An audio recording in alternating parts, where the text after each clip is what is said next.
गुरुर्ब्रह्मा गुरुर्विष्णू गुरुर्देव महेश्वरा गुरुर्साक्षात् परब्रह्म तस्मै श्री गुरवे नमः।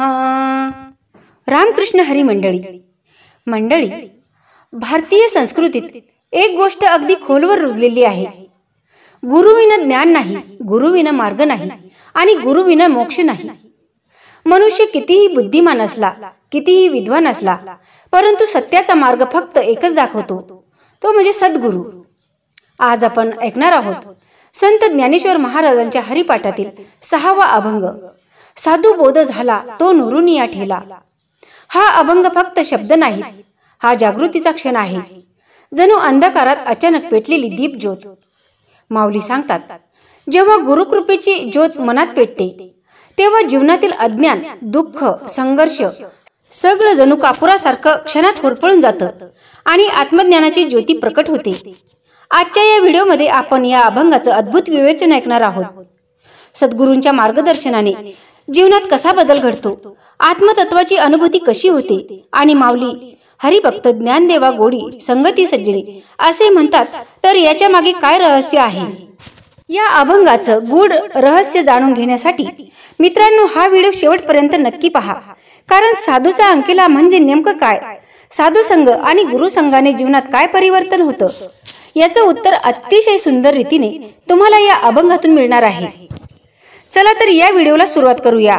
त्यापूर्वी चॅनलवर कोणी नवीन असाल तर चॅनलला सबस्क्राईब करा, या व्हिडिओला लाईक करा आणि हा व्हिडिओ जास्तीत जास्त लोकांपर्यंत शेअर करा। हा व्हिडिओ तुम्हाला आवडला तर कमेंटमध्ये रामकृष्ण हरी माऊली लिहायला विसरू नका। बांधवांनो, ही सर्वांना माहीत आहे, भारतीय संस्कृतीत श्री सद्गुरूंना खूप महत्त्व आहे। भक्ती मार्गच नव्हे तर दैनंदिन आयुष्यातही गुरुशिवाय योग्य दिशा ज्ञान मिळत नाही। माऊली संत ज्ञानेश्वर महाराज म्हणतात, सद्गुरूंच्या मार्गदर्शनानंतरच सत्य आणि मोक्षाची कवाडी खुली होतात। गुरुविना कोण दाखविल वाट हे अधोरेखित करणारा हा हरिपाठातील अभंग आहे।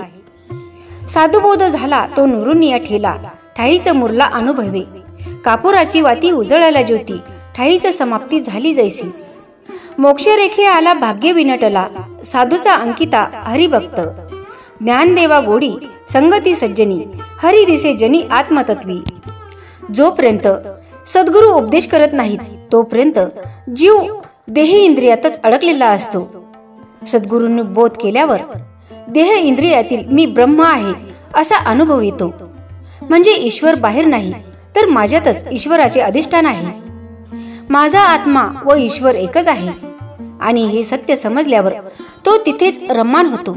सत्याचे ज्ञान झाल्याने तो त्या तत्वाशी एकरूप होऊन जातो। दिशा देणारे सद्गुरू ते साक्षात्कारी सिद्ध असले तर शिष्याला परम सत्याचा अनुभव येईलच।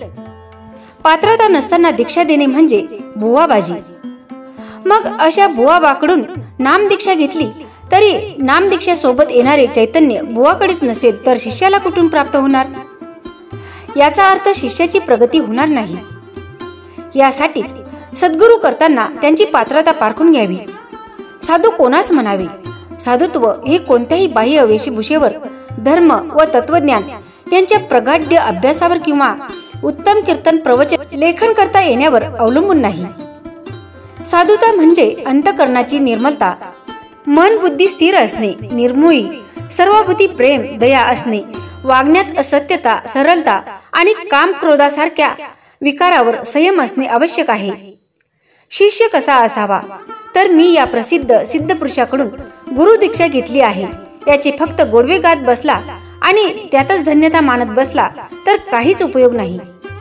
सद्गुरू कितीही मोठे सिद्ध असले तरी सुद्धा तुम्हाला दिलेली साधना तुम्ही काटेकोरपणे करताय का हे महत्त्वाचे आहे। सिद्ध पुरुषांनी तुम्हाला अनुग्रह देताना त्यांची शक्ती तुम्हाला त्यासोबत प्रदान केलेली असते। सद्गुरूंनी केलेला बोध हृदयात ठसणे, बिंबणे गरजेचे असते। फक्त सद्गुरू प्राप्ती झाली म्हणजे उद्दिष्ट साध्य झाले असे समजणे चुकीचे आहे। ज्याप्रमाणे आपण कापूर अग्नीच्या साह्याने पेटवतो व पेट घेतला की कापूर अग्निरूप होऊन जातो आणि पूर्ण पेटल्यावर मागे काही शिल्लक राहत नाही, अग्नीतच संपून जातो। येथे कापूर अग्नीने पेटला व अग्निरूप झाला, तसेच जीव आणि शिव सद्गुरूच्या मार्गदर्शनानंतर एकरूप होऊन जातात. पण हे कधी घडते? तुम्ही स्वतःला पूर्णपणे सद्गुरूंच्या स्वाधीन केले पाहिजे. स्वाधीन करणे म्हणजे काय? तर गुरुवाक्य प्रमाण सद्गुरूंनी दिलेली साधना कसोशीने पालन करणे.